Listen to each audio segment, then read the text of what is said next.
How do you pronounce it? Shabalala. Shabalala. Shabalala. 11-0. My son, 11-0.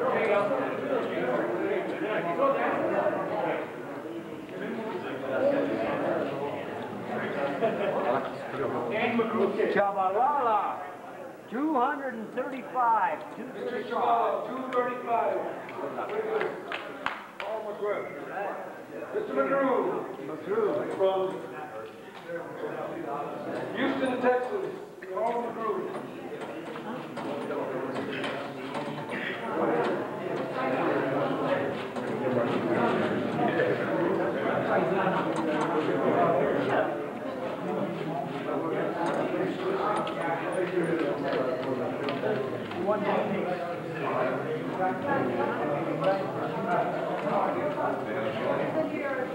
Mr. McGREW weighs 277 and a half.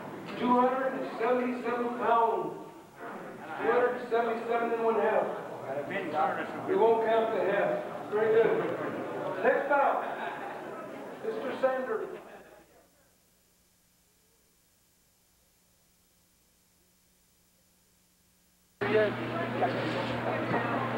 It's so bad as you're here right now, and Neppy's for us refereeing, and one of us will take pictures with it and stuff. It's 35mm, and he didn't give it to me. He's always giving it, and he's never reffing. Or I'm filming and you're judging, and we can never do it.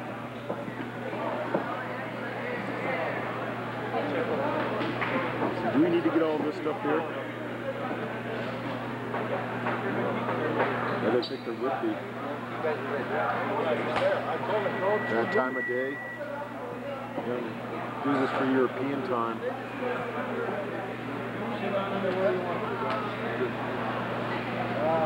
Good afternoon, ladies and gentlemen. Welcome to the beautiful city of Albuquerque in the wonderful state of New Mexico. We're here in the Manuel Lujan Jr. building where Frescas Productions, Corona Extra, Coors Extra Gold, and Cedric Kushner Promotions bring you heavyweight explosions. This bout brought to you by the New Mexico State Athletic Commission, Stan Gelb, the president, Jim Boggio, chairman. Introducing the referees for this first matchup tonight. Thanks, Dad. Murr nephew, James Bagshot, and Joel Cruz. Your referee in charge of tonight's bout, Mr. Nephew Quintana. Introducing the combatants first, in the blue corner.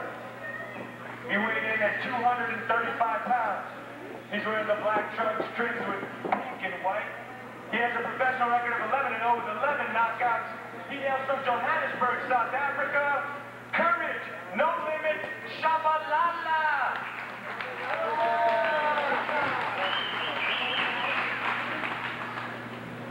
In the red corner, he weighed in at 277 pounds. He's wearing the all-black trunks. He hails from Houston, Texas.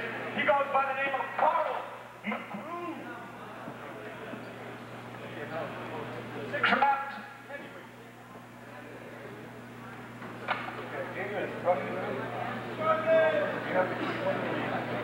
Take yourself at all times.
How about over here?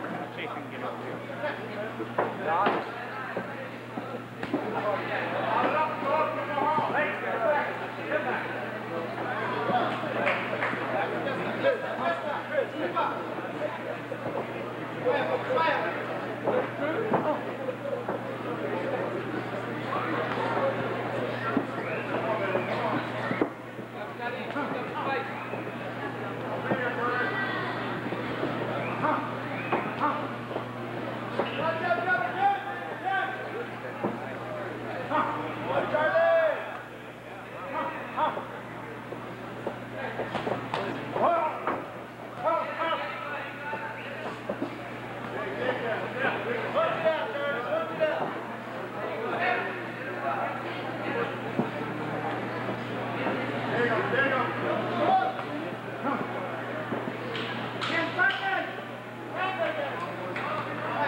Next rounder, we're back here after more than a 9-minute delay from a broken third strand.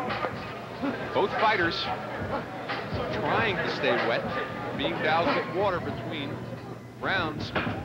Bob, you mentioned that Courage might come out of here real quick, but perhaps the rest period helped McGrew more than it helped Tshabalala. Well, I really think that it did, because Courage is a conditioned fight, but I think in the process, Carl's gotten a little brave, and he thinks he can get in there and exchange punches with Courage, and I think that that'll be his ultimate demise. Made the obvious comparisons between rounds as we were waiting for the fight to begin to the hang glider incident, Caesar's Palace in Las Vegas. They ridiculed the Holyfield fight for a 23-minute delay. This one a little bit more than 9 minutes. Got to give Carl McGrew a little credit here. He's in here, you know, way out strength and out powered at, you know, trying to exchange punches. He's using the benefit of all his experience. You know, he's been a professional fighter for 4 years now. Bag to try to get through this thing, and he's using a tactic that he's become very fond of, hanging on the fighter's head and wrestling with him and making it look like he's the one trying to wrestle. No knockdowns thus far in the fight. The only thing was second round, a point taken away from Courage Tshabalala for an unintentional low blow, and was never even given a warning by referee Napi Quintana. Now they want him just before here, when they were in there together. Both our guys' arms are free. Carl in a defensive position is where Courage having, you know, he's getting inside and he's getting a little lazy, which they want him to pull that string and, you know, work those hands and bring Carl McGrew's hands down and finish him off. But, you know, you got to give McGrew credit. He's in there.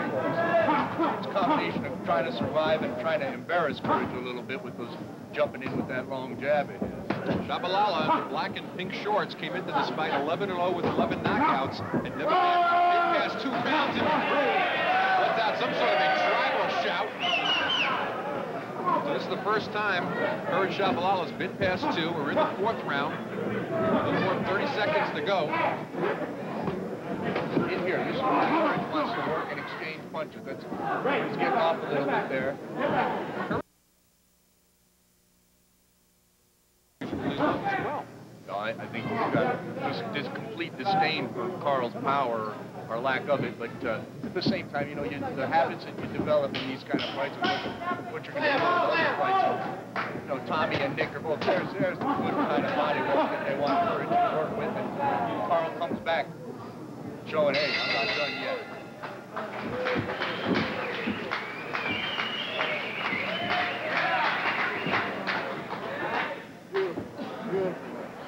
the end of 4 rounds.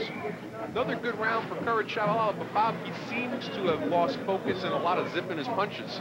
Like you said, he's making a lot of good movements, but he's not necessarily punching off them.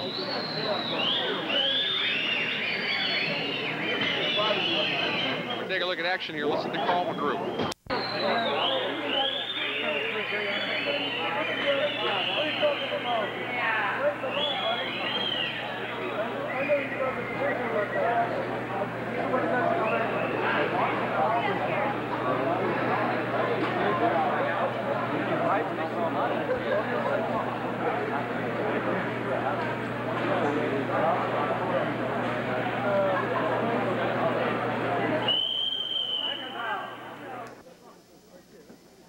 Oh, and he's already halfway across the ring as we start. Get ready for the start of round number 5. I think they gave Tshabalala's marching orders. Get this guy out of here now. Don't want a blemish on a record. In his case, a blemish would be a fight that went the distance. Right, but still, it's not about winning or losing. It's about how you're winning it. McGrew credit here for trying to make a little bit of a fight out of it. He figures he's got Courage out there in untested waters. He's going to try to fight with him a little bit, but that's what Courage needs to do. Work on the inside there. Just go ahead and pull that string, work both hands, and let your conditioning. I've been impressed with the right hand lead of Tshabalala today. It's landed the 3 times he's used it. It's landed well. Doesn't seem to be doing much work on the inside now when he gets in there. That should be working that body a little bit more. We're in round number 5. He's standing back and watching his work. You know, he's standing. He lands a nice, clean right-hand lead, and you know, standing back and waiting to see which direction McGrew is going to fall in. But Carl has demonstrated a real good chin in his career, and he probably thinks, hey, I'm going to embarrass this young boy a little bit right now, and I'm not going to win, but I'm going to be in this fight.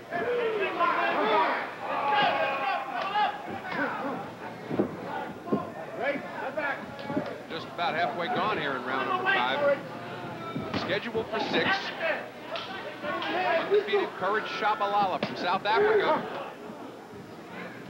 That's a good left hook to the body. He's in the black with the pink.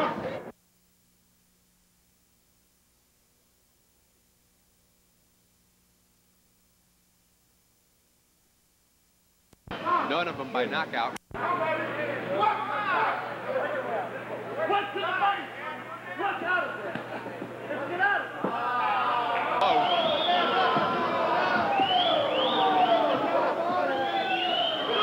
Taking away another point here from Tshabalala. You know, Bob, if this fight had been close, the second point taken away from Tshabalala in the fight. He had a point taken away in round number 2.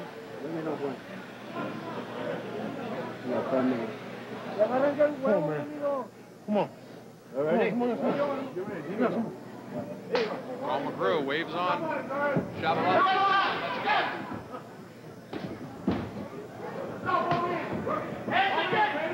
go. Carl Trunk's kind of let himself go low blow. I got to tell you, Bob, it hasn't made, Hasn't made Courage shy at all about going to the body. It's 1 minute to go in round number 5.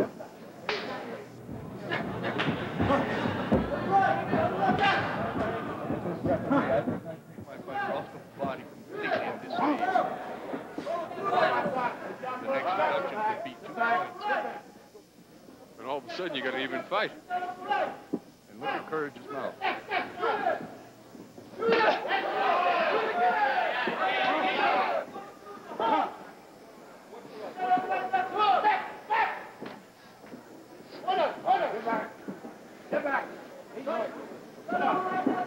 Got under 15 seconds to go in round number 5, and it looks like Tshabalala is going to go into the 6th and final round.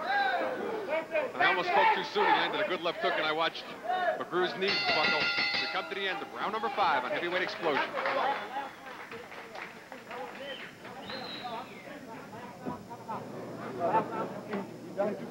Take it, say, we're going for a victory now. Okay. Different mouthpiece. Last round coming up. Now, winner, hey, referee. 1 round. Dos veces, que no es otro round. Por si acaso, dientes. You're throwing the right punches. Last round, Courage. You're throwing the right punches, baby. Keep them tight. Keep them tight. Last round. Bob, here's action from round number 5 again. Here's that low shot. You know, a big part of this, how much is this a factor of where McGrew's shorts are and his basic body?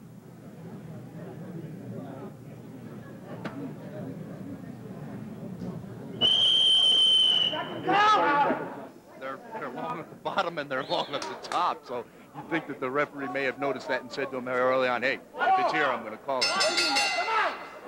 6th and final round. Courage Tshabalala. His perfect streak of 11 KOs in 11 fights in jeopardy here against Carl McGrew. No knockdowns thus far in the fight. There was a 9-minute rain delay. There was a 9-minute rope delay. Third strand broke. Now we're in the 6th round. That's Tshabalala. He's in the black with the pink. McGrew in the solid black. Go ahead, Bob. Carl, you know, with his forearms and arms smothering a lot of those wider shots that Courage is trying to get home with. That's why I think his power jab and his right-hand lead have been so successful, because they're straight shots and they've gotten by those forearms, and Carl tries to smother him here and make it look like he's trying to fight. 2 points taken away in the fight for Tshabalala for low blows, 2nd and the 5th round. Unintentional. And as Bob had mentioned, between rounds, a lot of it's a factor of where McGrew wears his shorts. And a lot of commissions, like you mentioned, referees at the beginning of the instructions would go to the corner and say, look, I'm not calling him on the belt line. Belt line is considered a good shot because of where you've got your shorts. No, absolutely, and it's you know, but we're not on the main circuit right here. We're in Albuquerque, and you know, they're not used to dealing with a lot of heavyweights here too. In defense of the referee, that you know, guys with a set of trunks that are as tall as a lot of smaller fighters. But McGREW, one thing you got to know about him, he's a real survivor, and he sees right now his chance to kind of get in the history books a little bit with one of the real bright young prospects in the heavyweight division. He's very aware of that, and he's got a lot of heart. And right now, he's a little bit more than a minute away from being the first person to go the distance with Courage Tshabalala in 11 fights. A little concern on Nick Durant's face. He'd certainly like the knockout. He's posted the decision over McGREW. They didn't come here figuring to go 6 rounds today. And a lot of this, I honestly believe, has to do with the fact that, you know, Courage came into this fight thinking, hey, I'm going to murder this guy. And honestly, I don't want to seriously hurt him. I'll probably just try to stop him to the body. And he was a little bit you know, less zealous than you have to be going into a real fight, which is exactly what has broken out here. 25 seconds to go right now, and Tshabalala and McGREW just resting on each other. Every indication that at this point this fight's going the distance. Again, first time Tshabalala's been past 2 rounds. Looks a little tired himself, Bob. Yeah, no, he's got to be. You know, first time's out in this water and at this 1 mile high altitude. And there you have it. Sort of a moral victory for Carl McGREW, going the distance. The first person to go to distance with Courage Tshabalala, who came in 11-0 with 11 knockouts. Unofficially, I've got the fight 58-54 for Tshabalala at the end of 6. I had to factor in the 2 points taken away in the 5th and 2nd round from Tshabalala for low blows. Other than that, he won every round. Yeah. Don't that one. Don't that one. But a little bit of a disappointment as the consecutive knockout streak broken somewhat early in the career also, Bob, of Courage Tshabalala. But what really does that mean? You know, you look at Mac Foster, you know, who had 24 straight knockouts and, you know, never really was anything. Eventually, you know, a good fighter will be just that, and it won't be tied to, you know, the fact that he's drilled so many guys in such an amount of time. Well, we take a look at 6th-round action, and that was his one shot. He really buckled McGREW there late in the 6th round. And we take a look at another left hook landing in there. If he had started that combination a little bit earlier in the fight, perhaps it would not have gone the distance. We take a look there, Carl McGREW, and how much did that rest period help him, where he had the Unanimous decision. Judge Drew scored about 58-55. Judge Bagshaw scored about 58-54. And Judge Nephew scored about 58-56 for the still undefeated Courage Tshabalala. All right, Bob, well, there we have our beautiful ring girls down here in Albuquerque, and Courage Tshabalala. Maybe he'll get to spend some time with them later, but he improves to 12-0, stays at 11 knockouts. Let me ask you a question now. Put on your manager's hat, which I know that you and I both wear from time to time. You're Nick Durant. What's your next move with Courage Tshabalala? Isn't it time to bring him up a little bit, maybe get a little tougher competition? Well, yeah, I think, you know, you got to put him in with a guy with a little bit more offense than Carl McGREW. But at the same time, you're doing what you want to do. You're in a position with obviously a guy that's got prospect written all over him, and you can't, you know, put too much pressure on a young guy like that. You know, they've got the complete package. They got a team around him, and you know, you just got to let it happen. They're not looking to put him in any deep water early on. And you know, in heavyweights, you protect guys all the time, and in all weights, you look to protect guys. But in the heavyweight division, even more so, because you know, anything can happen, and anybody over 200 pounds can punch. So you don't want to put him at risk with a guy that, hey, you know, can bang, plus he can get you out into the later rounds of the fight. So I think it's business as usual.